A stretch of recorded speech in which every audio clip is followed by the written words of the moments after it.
Today I'm going to give you my full review of the THL W200. It has a beautiful 5-inch IPS display. That's 720 by 1280 with a PPI of 293, making it somewhat outdated now that 1080p displays are becoming more popular. With only an 1800 mAh battery, it was probably a good decision not to use a power-hungry full HD display. More on the battery life later. Still, the display looks great, even though the pixels can be picked out with a trained eye. The viewing angles are fantastic, some of the best I've seen. However, as with the THL W7, the brightness simply can't be adjusted much. It's way too bright for dark indoor rooms and sometimes even well-lit rooms. Turning on auto brightness doesn't help. It actually makes the display flicker between different brightness levels. I actually had to turn auto brightness off because it was causing too much flickering. Once again, users are stuck having to use an app like Screen Filter, which darkens the display output.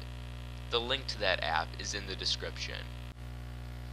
The phone itself feels great in the hand, although the back collected fingerprints very easily.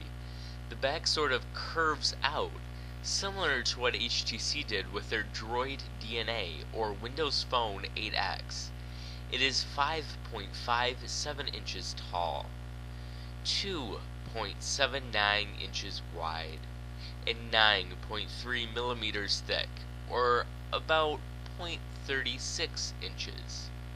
Weighing in at 152 grams, it feels like any other smartphone.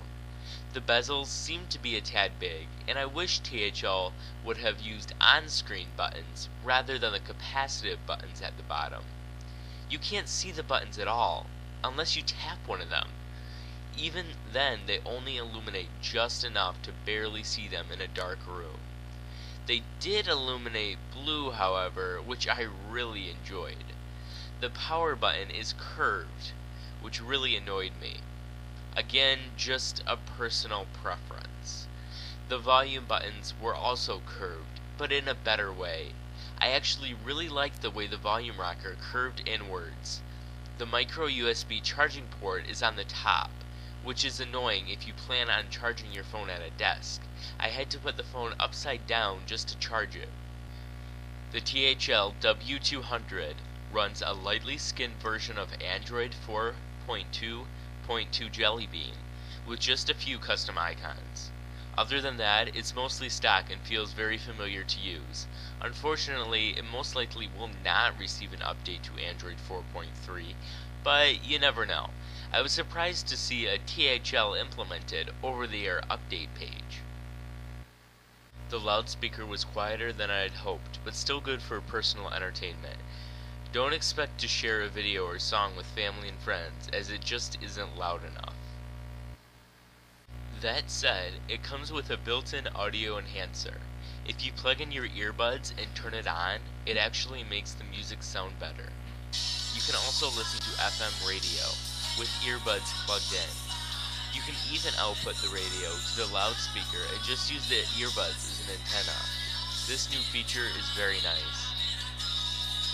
Under the hood, we have a 1.5 GHz quad-core MTK6589T processor. It feels much faster than the MTK6589 processor, clocked at 1.2 GHz. The device is very fast, and I did not experience any freezes or lags. The 1 GB of RAM may not meet today's standards, but I did not have any issues where I ran out of memory. Sure, 2 GB would have been nice, but this is a $199 unlocked phone. Let's not push it. If you want something fast and powerful, this phone will fit perfectly. I had no problem running graphic-intensive games on the THL W200. This is just a short demo of Real Racing 3.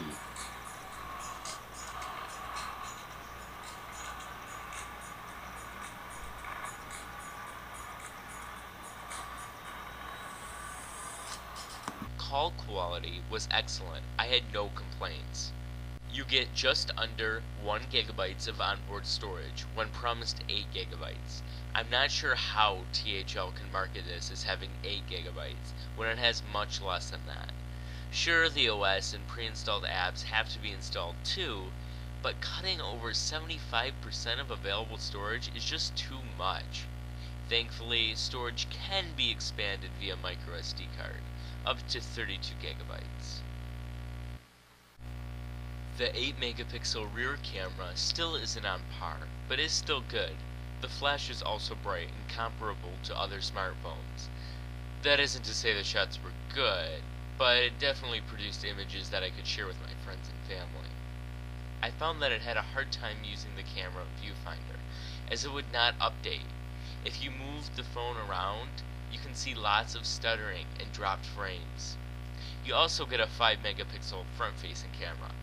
Take that for what it's worth. It has standard Wi-Fi and Bluetooth 2.0, but NFC is missing.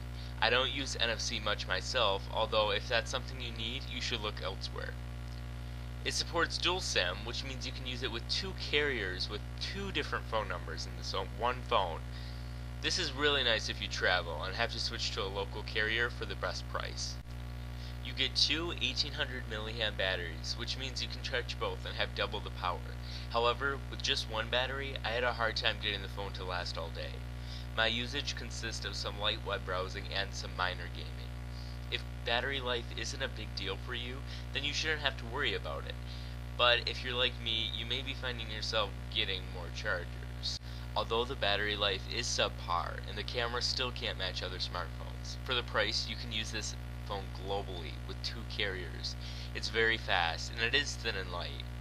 The custom icons may annoy some, but the rest of the software is stock.